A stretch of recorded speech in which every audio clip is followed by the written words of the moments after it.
tropeço do Fluminense em Lima na estreia da Copa Libertadores da América 2024, eu imagino que seja algo que poucos tricolores esperavam, já que o Alianza é uma equipe frágil e ficou bem claro isso ao longo da partida de ontem, mas a atuação tricolor nesse jogo foi bem ruim, bem abaixo do que a gente esperava após 17 dias de mini pré-temporada, de treinos da equipe para recuperar a melhor forma física possível visando o resto da temporada.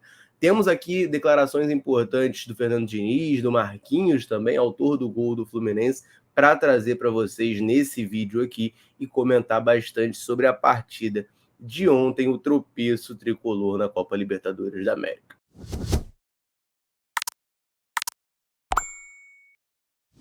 E antes de a gente falar efetivamente sobre a partida do Fluminense, é importante a gente ficar de olho no que aconteceu no outro jogo do grupo, né? Todo mundo sabe o formato da Copa Libertadores, né? Tem 4 times no grupo, rolou Alianza e Fluminense e rolou também Colo-Colo e Cerro Porteño. Eu já havia dito aqui, né, tanto em vídeo quanto nas nossas lives de segunda a sexta às 5 da tarde, aqui o nosso Papum, que o melhor resultado do outro jogo para o Fluminense naturalmente era um empate entre Colo-Colo e Cerro Porteño, já que os dois times ficariam ali com um ponto, ninguém dispararia à frente ali no grupo, e a gente, pensando que o Fluminense venceria do Alianza, ficaria bem colocado ali nessa confusãozinha do grupo A. Só que o que aconteceu? O Fluminense tropeça, e no jogo lá em Santiago, no Chile, o Colo-Colo consegue no finalzinho, já nos acréscimos, um golzinho e vencer por 1-0 o Cerro Porteño. O gol do Colo-Colo foi marcado pelo Lucas Cepeda, que é um jovem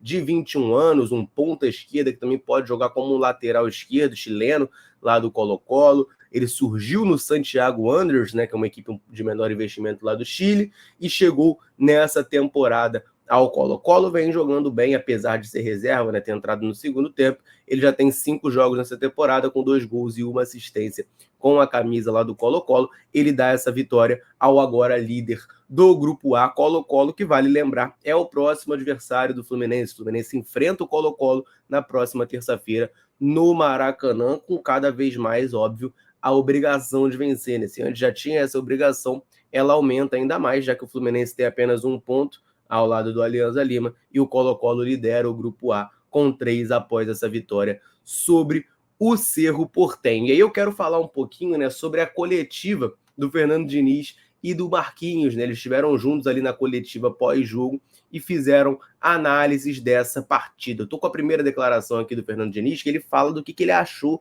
né, do resultado da partida. O Fernando Diniz diz que o resultado do jogo foi justo pelo que foi produzido. Se liga aí, ó, no que ele disse. Eu acho que o Sport teve mais chances de fazer o gol do que a gente, no sentido de oportunidade de gol. Todavia, a gente foi o time que tomou todos os riscos durante toda a partida, que quis fazer o gol, embora eles tivessem tido as melhores chances. Então, somando as duas coisas, eu acho que o resultado do jogo foi justo. Cara, eu já vou nessa primeira aqui discordar do Diniz. Primeiro de tudo, ele chama o Alianza Lima de esporte, né? Não sei se vocês repararam isso, mas ele provavelmente confundiu o Alianza Lima com o Sporting Cristal. Isso aí vai irritar muito a torcida do Alianza, né? Mas beleza, não é o foco aqui. Agora, eu discordo frontalmente do Diniz nessa de que o resultado foi justo, tá? Porque eu concordo quando ele diz que as principais chances foram por parte do Alianza. O Alianza faz o primeiro gol do jogo, uma jogada ali do Serna, né? Um contra-ataque, um erro do Fluminense.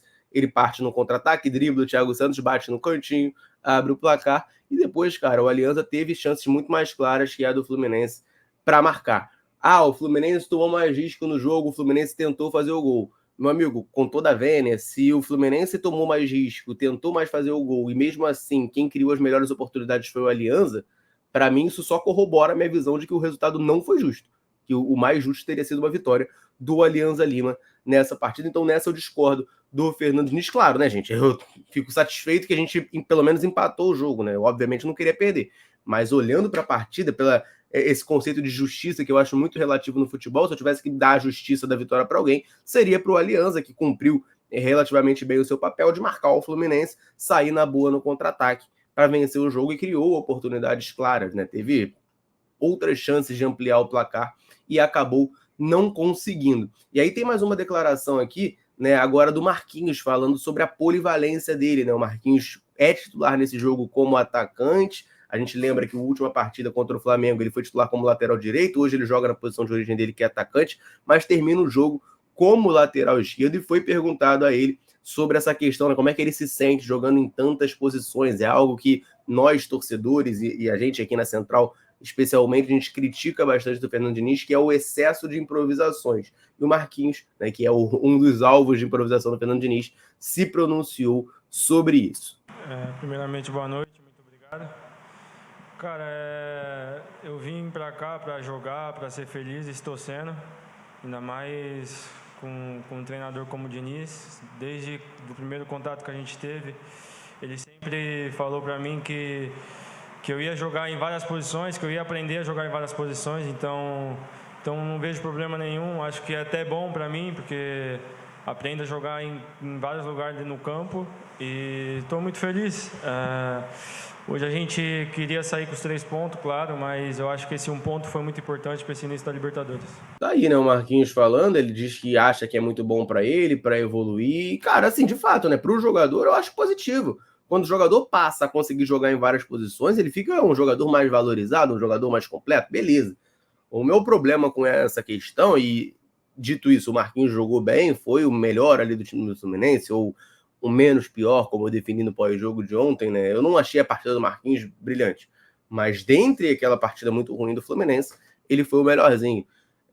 Para o jogador é muito bom, só que a questão que fica sempre para mim é o seguinte: ontem, beleza, a gente não tinha o Diogo Barbosa, mas vamos botar o jogo contra o Flamengo na ponta do lápis. O Marquinhos como lateral direito, improvisado como lateral direito, ele produz mais do que o Guga na sua posição de origem? Eu tenho muitas dúvidas quanto a isso, e particularmente se eu tivesse que escolher um lado, sair de cima do muro, eu diria que não, que é melhor você ter o Guga, que é um lateral de origem. Então a minha grande questão é essa: quando você recua o André em determinados momentos do jogo para a zaga, ok, naquela circunstância você recuou o André para a zaga e o time ganhou mais ofensividade.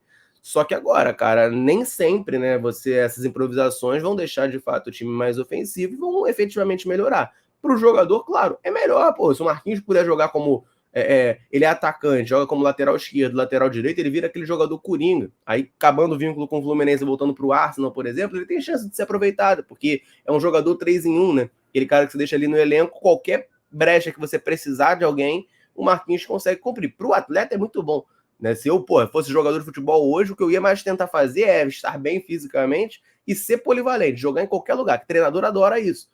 Então, para o jogador é muito bom. Agora, para o Fluminense, eu já tenho um pouco minhas dúvidas, mas repito, o Marquinhos foi bem nesse jogo, tá? É o cara que faz o gol do Fluminense, por sinal, e foi bem nessa partida. Inclusive, tem uma declaração aqui do Fernando Diniz sobre o gol do Marquinhos, né? O Marquinhos, que é atacante, estava de lateral esquerdo no momento que faz o gol, não é um jogador alto, entra na área ali, faz de cabeça o gol de empate do Fluminense num escanteio. Vamos ver o que o Diniz falou sobre isso. Não, em relação a esse gol, foi uma percepção do Marquinhos. Ele estava muito bem no jogo, estava com confiança, ele percebeu o espaço. O Lelê, no fundo, o cruzamento era mais direcionado para o Lelê do que para ele. E aí o Lelê acho que atrai bastante a marcação e ele acaba entrando no espaço, intuitivamente fazendo o gol. Tá aí, né? O Diniz explicando então o que aconteceu no lance do gol do Marquinhos, o Fluminense fazendo um gol de bola parada, né? Que é algo que a gente sempre fala aqui, que enfraqueceu muito nos últimos anos do Fluminense, a bola parada. A gente é um time que toma muito gol de bola parada e não produz tanto, mas ontem consegue um empate no escanteio bem batido pelo Douglas Costa. O Marquinhos aparece na área e cabeceia. E, cara, o Marquinhos apareceu com muita liberdade na área. Eu acho que isso ilustra muito bem a fragilidade do time do Alianza. Mais do que qualquer coisa, ilustra a fragilidade do time do Alianza Lima, mas claro, méritos do Marquinhos, que teve a visão de se posicionar e cabeceou muito bem, né? Cabeceou muito bem para empatar o jogo e, enfim, diminuir um pouco o peso do tropeço do Fluminense na partida de ontem. Eu tenho mais algumas declarações aqui do Fernando Diniz falando na maneira que o Fluminense jogou, etc e tal, mas antes eu vou rapidamente aqui aproveitar para dar uma moral para a galera que está sempre ligada aqui na Central, sempre nos dando moral. Todo vídeo eu convido você que está aí assistindo a deixar um comentário aqui embaixo falando o seu nome e de onde nos assiste. A gente gosta muito de saber até onde nesse mundo gigantesco a Central Fluminense consegue alcançar. E aí a galera chegando junto, deixa o comentário e a gente sempre que pode vem aqui e manda aquele abraço. Então nesse vídeo eu vou mandar um abraço para o Dirceu de Lusiana, em Goiás, para o Vander Lúcio, do Governador Valadares, em Minas Gerais, José Antônio, do Rio de Janeiro, Gerson, de Vitória, no Espírito Santo, Assis, de Manaus, Amazonas, Ricardo Queiroz, de Itaboraí, no Rio de Janeiro, Augusto de Turvo, no Paraná, da Mata, de Petrópolis, e para o Marcos Afonso, também aqui do Rio de Janeiro. Um abraço para a galera e o convite, claro, para você que está assistindo. Quer que a gente mande um abraço, um salve, citando o seu nome aqui embaixo? Deixa um comentário com o seu nome e de onde você está nos assistindo. Combinado? Então vamos prosseguir aqui, porque uma pergunta foi feita ao Fernando Diniz e eu acho ela muito pertinente, porque talvez seja a questão que a gente mais se incomode nesse time do Fluminense. Tem algumas nesse 2024 que incomodam, mas a que mais me pega pessoalmente é o Fluminense chutar tão pouco, e chutar tão pouco a gol, né? A gente deu, na partida completa, foram, se não me engano, 2 chutes a gol apenas, sendo que um foi o gol do Marquinhos, e é algo que incomoda muito.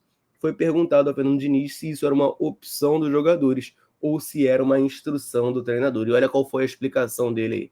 Não é uma instrução minha, muito pelo contrário. Os times, quando jogam com linha baixa, é difícil você fazer finalizações. Também você não pode chutar. Teve um outro lance que eu concordo com você, não foram muitos, que as jogadas clarearam para chutar. Esse lance que você está falando, eu concordo, que o Ares devia ter finalizado.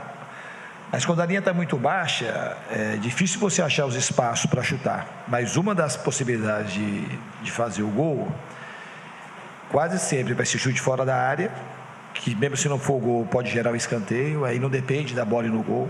Esse negócio da bola e no gol é uma coisa assim, que jogou City e Arsenal agora, 2 times que têm propostas ofensivas, tiveram uma finalização no gol do City, o City finalizou uma vez no gol, em 100 minutos, jogando em casa, campo perfeito, gramado, um time que joga junto há 5 anos, e o Arsenal também chutou 2 vezes, teve 2 finalizações dentro do gol, então assim, é meio relativo. E os 2 times estavam, quando precisavam marcar, voltavam e marcavam em bloco baixo, como esse time marcou muito bem hoje. Então a gente tinha dificuldade.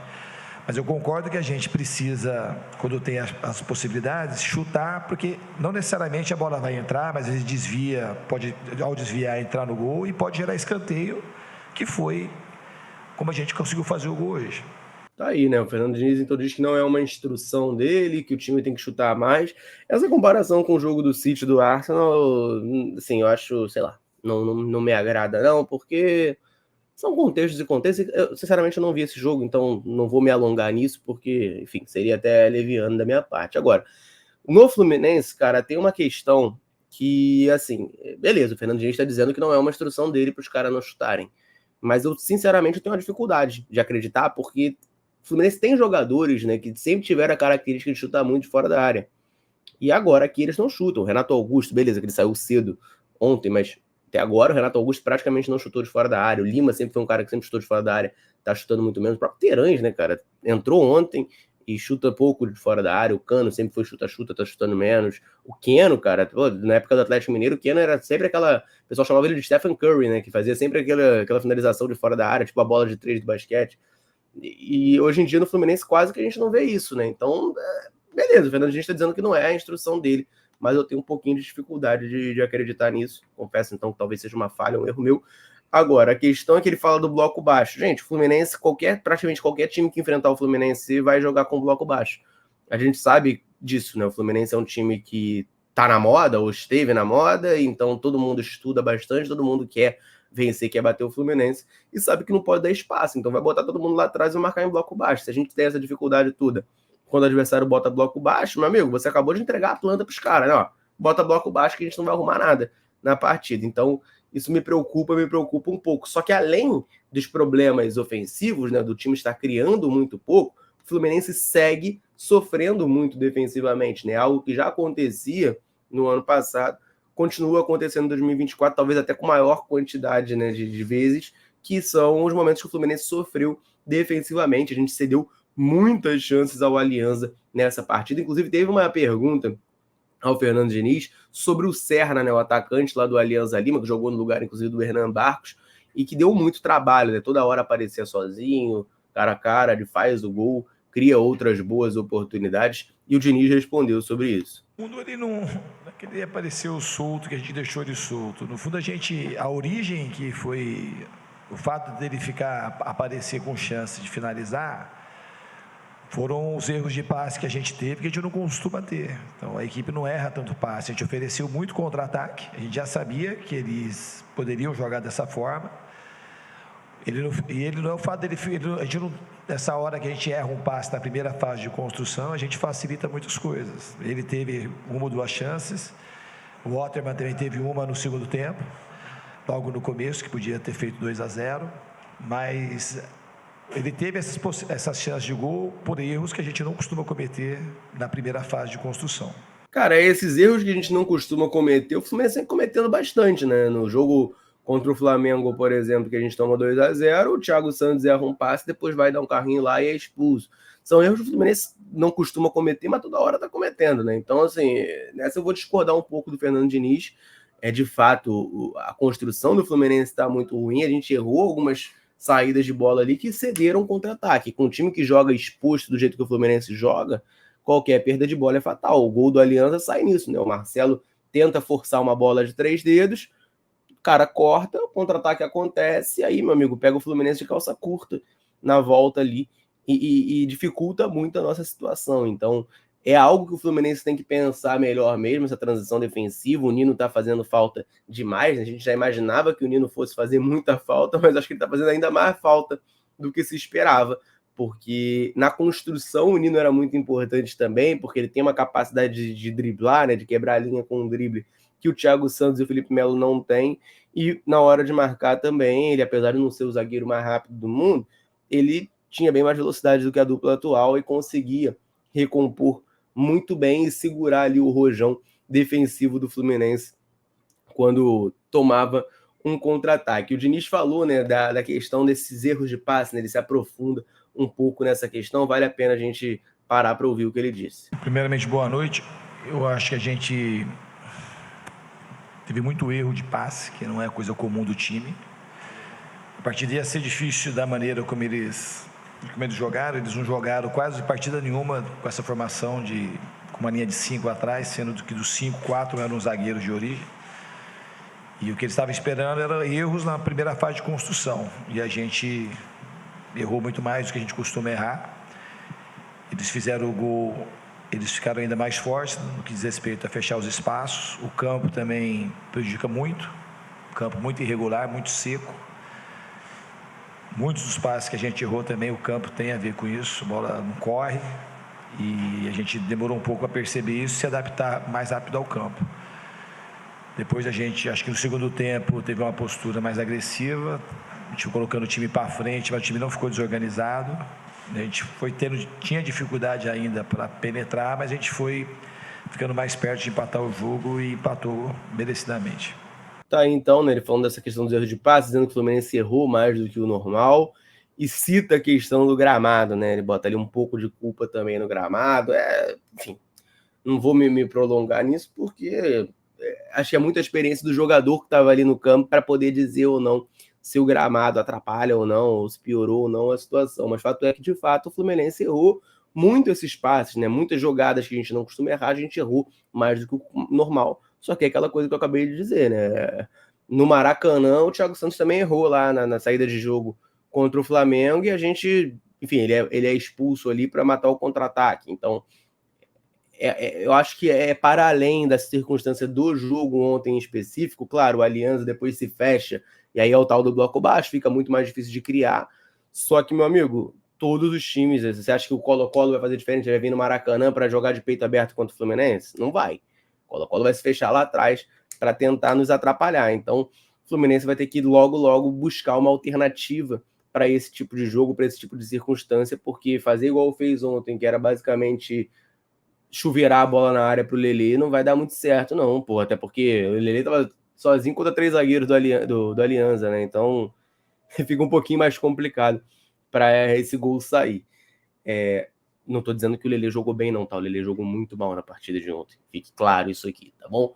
Mas essas eram as notícias, né? As coisas que eu queria trazer para vocês, declarações de Fernando Diniz e Marquinhos sobre a partida de ontem. Eu quero, claro, o seu comentário nesse vídeo. O que você acha que o Fluminense precisa fazer, precisa melhorar para conseguir vencer o Colo-Colo e buscar essa classificação no Grupo A, né? Claro, gente, foi o primeiro jogo só, o Fluminense empatou, a gente já está muito vivo na Libertadores, a gente é favorito a passar de fase, tá? Não é momento desse pânico, mas liga sim para mim um sinal de alerta. Eu quero que você deixe o comentário aqui, o que o Fluminense precisa melhorar para poder passar de fase. Beleza? Eu vou ficando por aqui. Um abraço, saudações tricolores. Tamo junto.